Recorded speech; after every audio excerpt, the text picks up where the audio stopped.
Michael Moore once again causing people to completely melt down and lose their minds, offering a pretty dire warning to Democrats right now that Trump is on track to win. This is what he posted to Facebook. Sorry to have to provide the reality check again, but when CNN polled registered voters in August, in just the swing states, Biden and Trump were in a virtual tie. In Minnesota, it's 47-47. Michigan, Biden had a big lead. Trump has closed the gap. Are you ready for a Trump victory? Are you mentally prepared to be outsmarted by Trump again? Do you find comfort in your certainty that there is no way Trump can win? And are you content with the trust you've placed in the DNC to pull this off? The Biden campaign just announced they'll be visiting a number of states, but not Michigan. Sound familiar?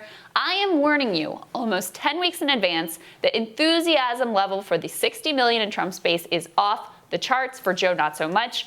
Don't leave it to the Democrats to get rid of Trump. You have to. We have to wake up every day and make sure each of us get 100 people out to vote. Oh, man.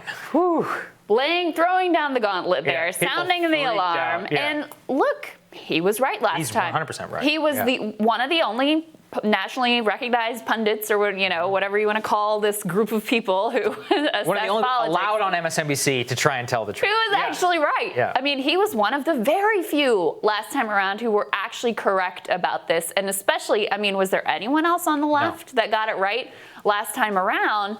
So when he speaks, you have to listen. And in fact, we have been covering on this show, it looks like maybe Trump got a little bit of a bump out at the convention. Certainly the battlegrounds are tighter than they were even in 2016. This is one of the things that he shared as well with Hillary. So if you just compare where Joe is now versus where Hillary is, Democrats should be very nervous. And they've put themselves in the situation with a candidate who basically can't campaign and has nobody who's excited about him, and it does feel a lot like deja vu. Yeah, Florida, Arizona, Michigan. Everybody remember that. Those are the three states. If he wins those, he could still lose Pennsylvania and still lose Wisconsin. If he wins those three, he will be the president of the United States. And right now, so Michigan in particular, what Michael Moore is talking about, here's the spread.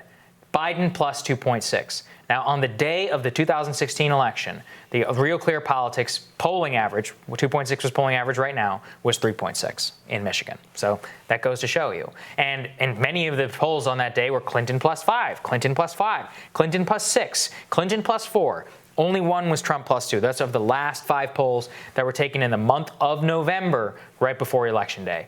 And right now, it's Trump plus 2. It's actually the last poll that we just got out of Michigan. So that goes to show you. And look, you can implement your new polling practices and all that. Right. But if there's just something off on the likely voter screen, and margin of errors are real, right? Like they're very real things, then Trump absolutely could win. And enthusiasm is always something that never should be counted out there. Now, let me say on the other hand, this is very obvious, but I really want to see more data out of the RNC, because if he's only getting a couple points, Biden didn't really get much bump at all whatsoever out of the DNC. But then again, he was in the more commanding position, so we didn't need to get as much, and there was maybe less room to grow.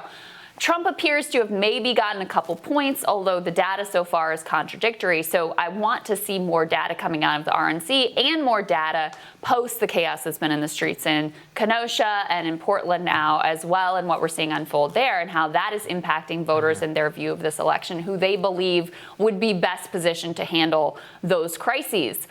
So I'm a little bit more reticent to read as much into these couple of polls as some people are, because you have to remember this should be the high watermark for Trump coming out of the RNC. Yeah, that's right. Look, it's typical to get a little bit of a bump coming out of the convention. So if you get that bump and you're at the high watermark and you're still losing, that means you still got to pull off a comeback in what is now a very shortening time period, with views of you incredibly hardened. So there was analysis I was reading just earlier that showed in the Cook Political Report, Trump has not grown outside of his base whatsoever. Yeah.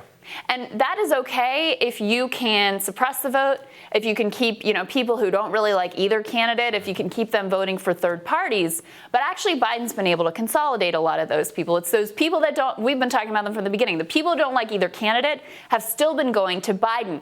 So one of the things that's been different this time around is he's been able to break 50 a lot more than Hillary was. That's right. That was the big warning sign for her last time around, is she basically was never getting over 50%. He routinely routinely is getting over 50% in a lot of these polls. So I still think today that Biden is in decent position to win. But Michael Moore is absolutely right that Democrats have left themselves incredibly vulnerable by running Hillary 2.0, learning absolutely nothing from 2016, and just thinking that rolling out the same old playbook is going to work. Let's see. All right, more Rising for you after this.